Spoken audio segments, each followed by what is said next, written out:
মানে প্রেম প্রেম কখনো চেয়েছে মরে না। মধুরতা। আচ্ছা, হ্যাঁ।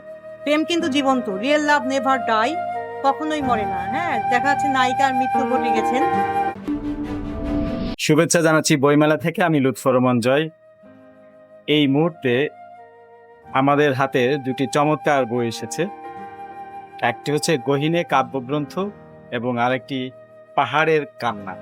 এই দুই গ্রন্থের লেখক আমার বাম পাশে বসেছেন উম্মে হাবিবা প্রীতিলতা, যিনি পেশায় একজন ডেন্টিস্ট। আপনাকে স্বাগত জানাচ্ছি বাংলানিউজ পিডিসি চ্যানেলে। সুস্বাগতম ফাগুনের বেলায়, আলো আধারের এই মেলায় আচ্ছা, পদুলির রং ধরা শুভেচ্ছা কাছে দূরের সবাইকে, পাঠকদের এবং সেই সাথে আপনাকে এবং আপনার যারা আমার সেই মুহূর্তে প্রাণ ভালোবাসা দিয়ে আমাকে এখানে বসার কথা বলার সুযোগ করে দিয়েছেন।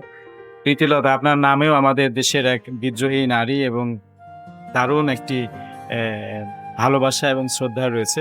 সেই প্রীতিলতাই আপনি। এখন এই যে গহীনে এই কাব্যগ্রন্থ, এই কাব্যগ্রন্থের মূল প্রতিপাদ্য বিষয়গুলো কি একটু বললেন? আসলে এই কাব্যগ্রন্থটি আমার খুব গহীন থেকে লেখা, আচ্ছা, যেহেতু আপনি একটু আগেই বলেছেন প্রীতিলতা, না? হ্যাঁ, সত্যি। আমার এই প্রীতিলতা নামটি উম্মে হাবিবা প্রীতিলতা।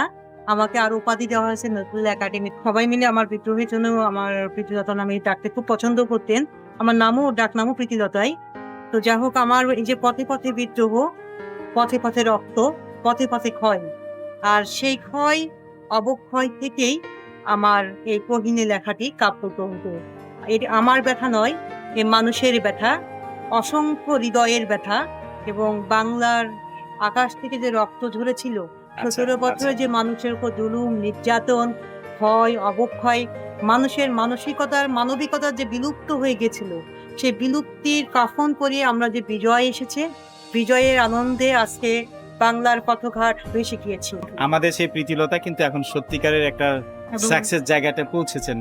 আপনাকে অনেক ধন্যবাদ যে এই প্রীতিলতা সহ যে গহীনতরভাবে বইটি লেখা হয়েছে তার জন্য। এরপরে পাহাড়ের কান্না, এই বইটির প্রতিপাদ্য কি? পাহাড়ের কান্না এটা একটা উপন্যাস, বলতে পারেন এটা আমার হৃদয় ছোঁয়া উপন্যাস। আচ্ছা, অসংখ্য রাত, এটা আমি যখন নির্বাসিত জীবন। হ্যাঁ, নির্বাসিত যে জীবনটা আমি যাপিত করেছি, যাপিত সময়ে খোলা আকাশের নিচে যে আবাস আমি করেছিলাম, আচ্ছা, হ্যাঁ, সেই যে বেদনা বিধুর দিনগুলি, আমি সুদূর মালয়েশিয়ায় এটা চলে একেবারে যাই। ব্যক্তি জীবনে।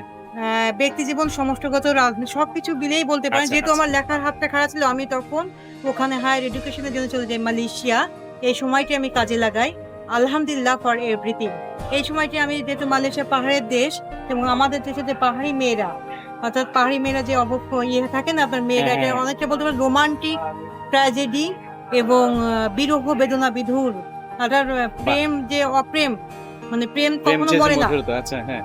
প্রেম কিন্তু জীবন্ত, রিয়েল লাভ নেভার ডাই, কখনোই মরে না। হ্যাঁ, দেখা যাচ্ছে নায়িকার মৃত্যু ঘটে গেছেন, কিন্তু এটা অসংখ্য নায়কের মনের কথা। মানে ছেলেরা কিন্তু, আমরা বলি যে ভুলে যায়, কিন্তু ভুলে না। প্রেম ছেলে কিংবা মেয়ে আচ্ছা, দেখে। খুবই অপূর্ব। এই বই দুটো পাওয়া যাচ্ছে কোথায় বইমেলাতে? এই বই দুটি আসলে পাওয়া যাচ্ছে পাহাড়ের কান্না শিলা প্রকাশনী থেকে প্রকাশিত হয়েছে। বাংলানিউজ বিডিসি চ্যানেলে যারা কথা বলেন তার নামটি আমাদের স্ক্রলিং হচ্ছে এবং লেখকের নাম্বারটিও আমরা স্ক্রলিং করছি। সরাসরি প্রীতিলতার সঙ্গে যোগাযোগ করে এটা আপনার পাওয়া বইটি যাচ্ছে সংগ্রহ করতে পারবেন। হ্যাঁ, চারু কোথায়? সাহিত্য অঙ্গন। চারু সাহিত্য অঙ্গনে এটি পাওয়া যাচ্ছে। 379 380 চারু সাহিত্য অঙ্গন। চারু সাহিত্য অঙ্গনে। এবং আপনারা জানেন বঙ্গ নিউজে যারা কথা বলেন, বঙ্গপিডিয়াতে জীবনী উঠলে সেখান থেকে সারা বছরে এই বই দুটি সংগ্রহ করতে পারবেন। আমরা আশা করি উম্মে হাবিবা প্রীতিলতার জীবনীটা আমাদের বঙ্গপিডিয়াতে উঠবে, সেখান থেকে আপনারা সরাসরি বইগুলো সারা জীবনে সংগ্রহ করতে পারবেন। চলুন নতুন মানবিক দুনিয়া গড়ি, এরকম উম্মে হাবিবা প্রীতিলতাকে সত্যিকারের প্রীতিলতা হিসেবে আমাদের দেশে প্রতিষ্ঠা করি, তাকে ভালোবাসি।